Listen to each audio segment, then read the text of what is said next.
Assalamualaikum warahmatullahi wabarakatuh.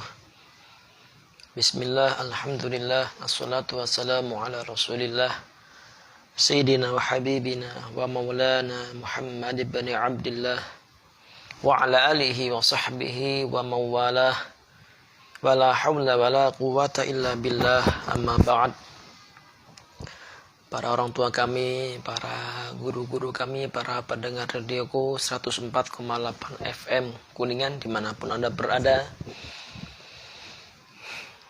mari kita lanjutkan kajian kita Aqidah Ahlussunnah wal Jamaah Asy'ariyah dengan kitab Al-Jawahirul Kalamiyah fi Idahil Aqidatil Islamiyah karya Syekh Tahir bin Salih Al-Jazairi rahimahullahu ta'ala.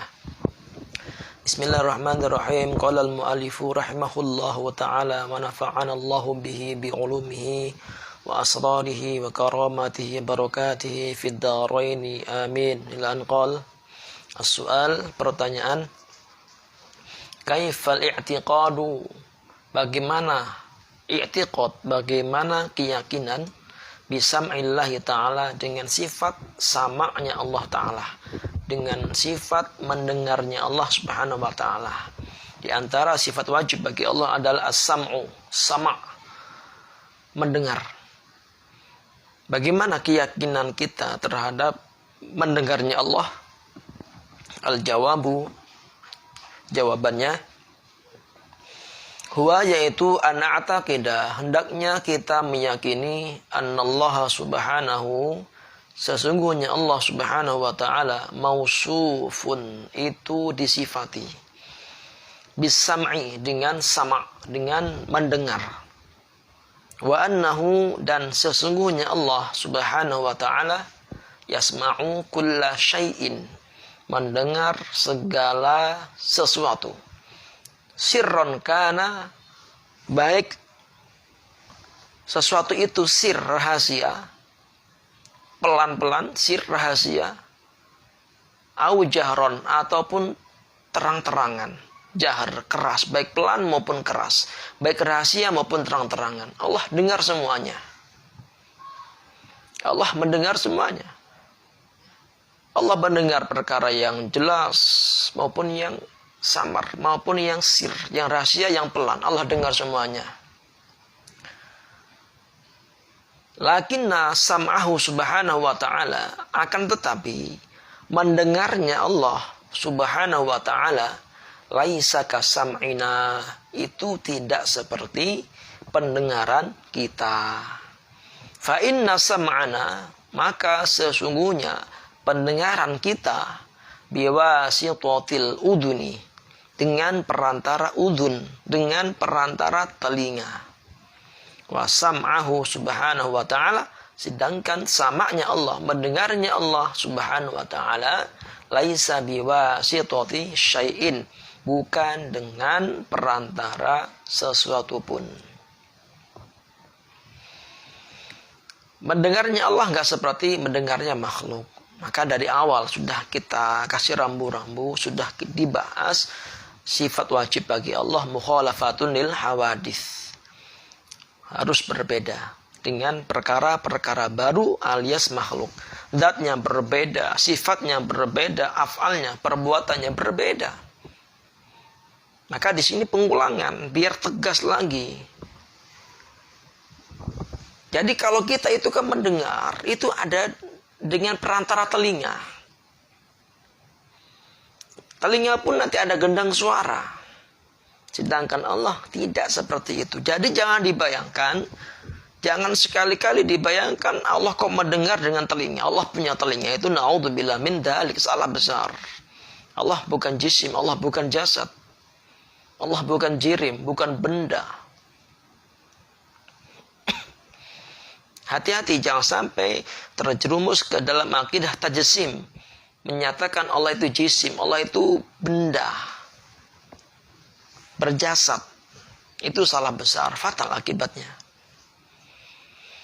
Dalam kitab lain disebutkan Allah Ta'ala juga bisa mendengar warna.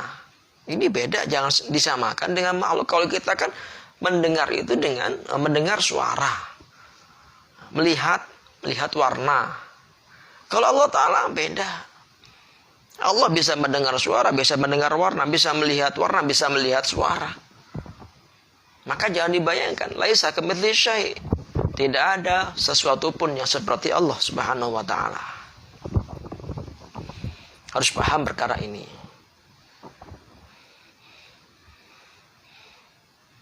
Maka hati-hati, ada terbesit dalam hati seakan-akan ada telinganya, ini salah besar. Kemudian berikutnya as-su'al, pertanyaan. Kaifal i'tiqadu, bagaimana i'tiqad, keyakinan bi basarillahi ta'ala, dengan basarnya Allah Ta'ala, dengan sifat melihatnya Allah Subhanahu wa Ta'ala. Di antara sifat wajib bagi Allah adalah basar, melihat. Allah itu maha melihat. Bagaimana keyakinan yang benar mengenai sifat basarnya Allah Subhanahu wa Ta'ala? Al-jawab, jawabannya, huwa, yaitu an-na'taqidah, hendaknya kita meyakini, annallaha subhanahu wa ta'ala, sesungguhnya Allah Subhanahu wa Ta'ala mausufun, itu disifati, bil basari, dengan basar, melihat. Wa annahu bikulli syai'in basir, Allah disifati dengan penglihatan, dan sesungguhnya Allah bikulli syai'in, dengan segala sesuatu, basirun, itu zat yang maha melihat. Allah maha melihat dengan segala sesuatu, termasuk mendengar warna, melihat warna, melihat suara. Segala sesuatu Allah bisa lihat. Sebagaimana tadi Allah mendengar segala sesuatu, mendengar suara, mendengar warna, mendengar benda. Allah juga melihat benda, melihat warna, melihat suara. Yubasiru hatta namlatas sawda'a, Allah melihat, maha melihat, sehingga namlah sauda, semut berwarna hitam, fil lailatid dhulma'i, di malam yang gelap gulita, wasghara min dzalika, dan lebih kecil dari itu.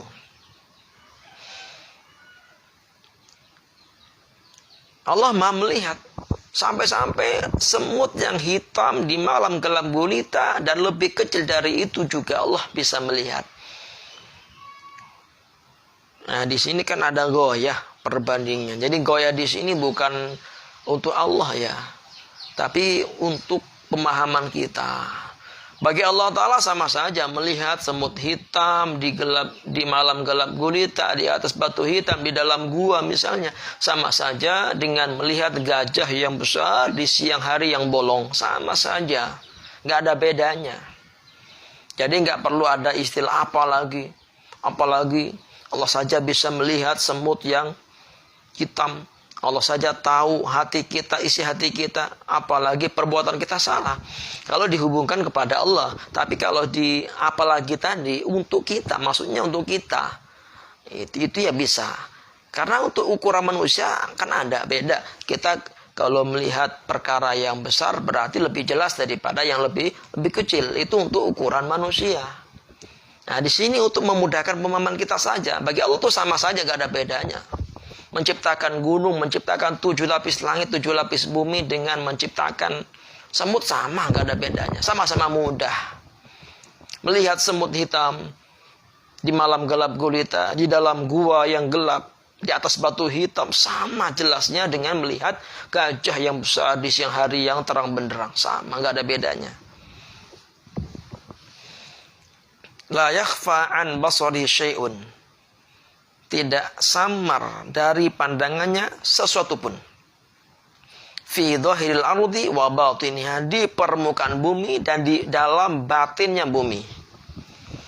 Tidak ada sesuatu pun yang samar dari pandangan Allah, baik perkara-perkara yang ada di atas permukaan bumi maupun di dalam bumi. Wa fawqas samai wa ma dunaha, dan yang di atas langit dan seterusnya. Allah maha tahu, Allah maha lihat. di bawah, di atas langit, di bawah langit. Wa fawqas sama wa ma dunaha. Allah lihat yang di atas langit ataupun lebih dari itu ataupun di bawah langit, Allah tahu. Allah lihat. Jelas bagi Allah.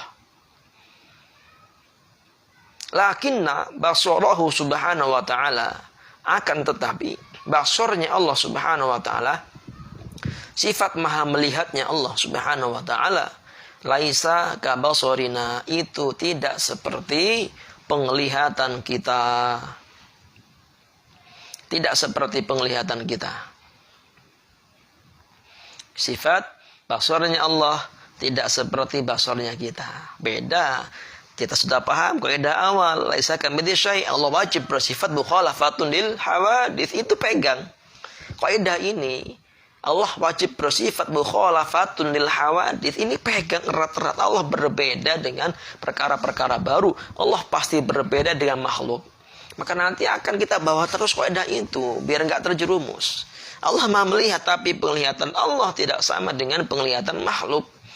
Tidak sama dengan penglihatan kita. Fa inna basarana, maka sesungguhnya penglihatan kita, yakunu biwasitatil aini, adanya dengan perantara mata.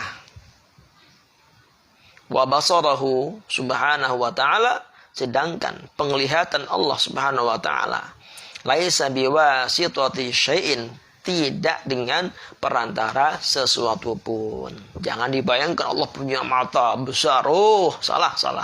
Enggak seperti itu. Merasa diawasi oleh Allah kayak ada makhluk besar mengawasi kita. Oh, bukan itu.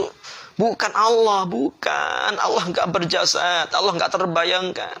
Buang jauh-jauh perkara itu. Allah Maha melihat. Melihatnya Allah enggak seperti dengan kita. Tidak butuh mata.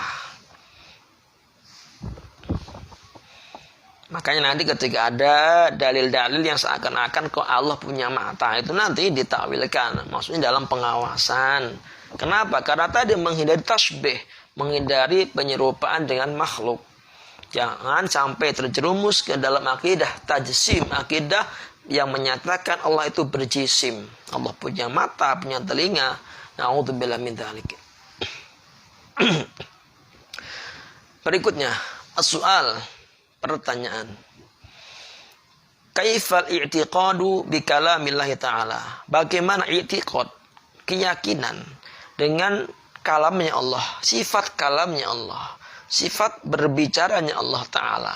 Di antara sifat wajibnya Allah ada kalam, berbicara. Allah ini mutakallim, zat yang maha berbicara. Bagaimana keyakinan kita terhadap sifat kalamnya Allah?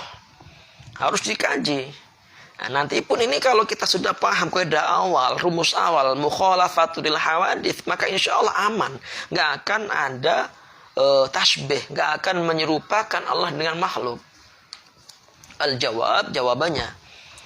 Huwa, yaitu an-na'taqidah, hendaknya kita meyakini annallaha subhanahu wa ta'ala, sesungguhnya Allah subhanahu wa ta'ala mausufun, itu disifati bil kalami, dengan kalam.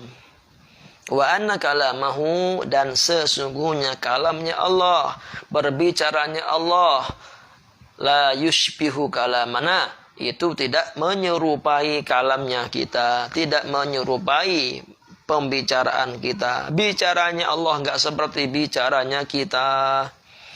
Fa inna kalamana, maka sesungguhnya kalam kita, bicaranya kita, makhlukun, itu diciptakan, fina, di dalam diri kita. Jadi kalam kita itu diciptakan oleh Allah, makhluk. Kalam kita adalah makhluk.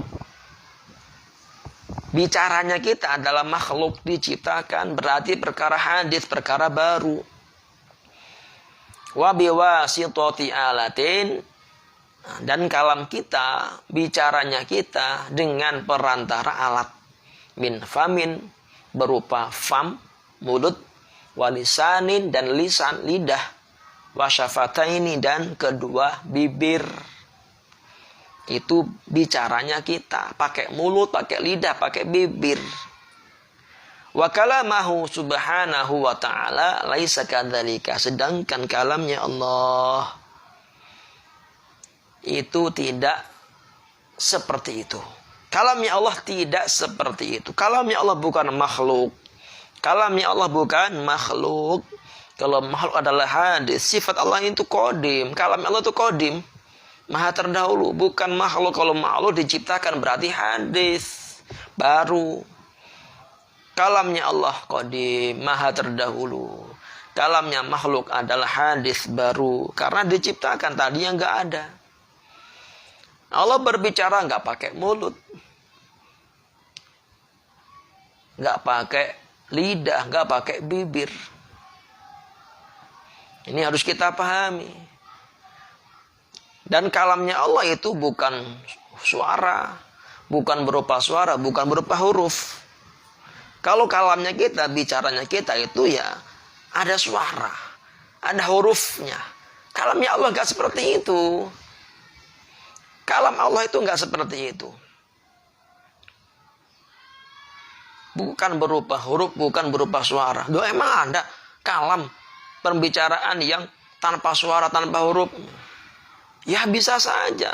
Contoh kita punya kalam nafsi. Manusia pun punya kalam nafsi, punya kalam pembicaraan yang gak bersuara, gak berhuruf. Apa ya? Suara hati kita. Nah, kita berbicara dalam hati. Itu kan gak ada suaranya, gak ada hurufnya.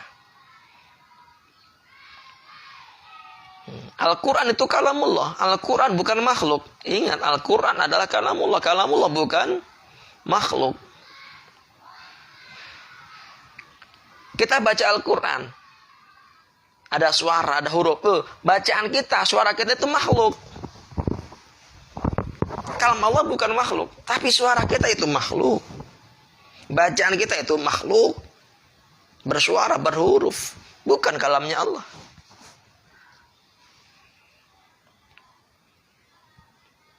Maka hati-hati dengan pemahaman ada kelompok sesat Mu'tazilah meyakini Al-Quran adalah makhluk.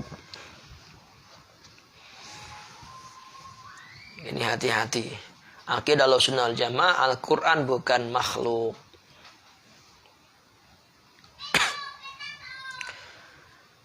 Sampai dulu para ulama kita luar biasa. Ketika terjadi fitnah khalqul Quran, Quran dianggap makhluk. Pemahaman Mu'tazilah sudah menguasai pemerintahan. Sehingga semua ulama dipaksa untuk menyatakan Al-Quran adalah makhluk. Sampai-sampai Imam Syafi'i pun dipanggil. Disuruh apa? Disuruh mengatakan Al-Quran adalah makhluk. Maka beliau pakai tauriyah. Kalau nggak mau dihukum, beliau pakai tauriyah. Apa tauriyah? Dohirnya seakan-akan dusta, padahal tidak dusta. Maka Imam Syafi'i mengambil mushaf Al-Quran. Mengambil mushaf, kemudian beliau pegang. Beliau katakan ini adalah makhluk. Akhirnya beliau pun bebas. Memang nggak salah. Mushaf Quran itu makhluk. Itu kan kertas, lembaran-lembaran itu makhluk. Nah, beliau nggak bilang Al-Quran adalah makhluk. Enggak, beliau bilang ini adalah makhluk. Nah, yang beliau pegang adalah mushaf Al-Quran. Memang benar, nggak salah. Nah, orang-orang Mu'tazilah menyangka Imam Syafi'i sudah mengakui, sudah menyatakan Al-Quran adalah makhluk. Padahal nggak seperti itu. Imam Ahmad bin Hanbal pun sama di sidang. Dipaksa untuk menyatakan Al-Quran adalah makhluk. Tapi beliau berpendirian teguh. Gak mau. Pakai tauriyah pun gak mau. Khawatir nanti ada sebagian orang yang salah paham. Menyangka Imam Hambali sudah ikut Mu'tazilah. Akhirnya Imam Ahmad bin Hanbal pun dipenjara. Dicambuk. Saat itu usia beliau sekitar 80 tahun. Luar biasa. Sakitnya luar biasa, parah. Di penjara, sudah tua di penjara gara-gara ini fitnah. Saat itu beliau berpegang teguh dengan akidahnya, memperjuangkan akidahnya. Tidak mau menyatakan Al-Quran adalah makhluk. Tapi tetap beliau di penjara, yang dihukum, dicambuk, sakit, sudah tua 80 tahun. Biasanya beliau itu punya wirid. sholat sunnah setiap malam 300 rakaat. Berhubung beliau sudah tua, sudah berusia 80 tahun, sudah udur, dan di penjara sakit-sakitan. Sebelumnya meskipun sudah 80 tahun, tetap sholatnya itu sholat sunnah setiap malam 300 rakaat.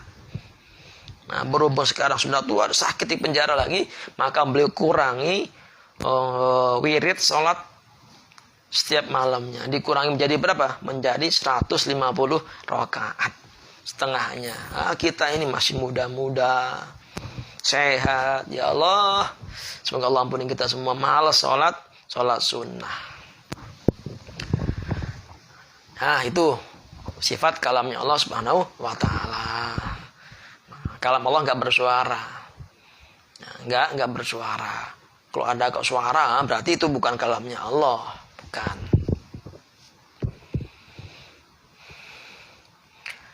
Selanjutnya, as-su'al, pertanyaan. Akhbirni, kabarkanlah kepadaku, terangkanlah kepadaku, anis sifatil mustahilati, tentang sifat-sifat yang mustahil. Apa itu mustahil? Dalam ilmu kalam disebutkan al-mustahilu ma la yatasawwaru wujuduhu, perkara yang tidak tergambarkan keberadaannya. Jadi gak mungkin ada, itu mustahil.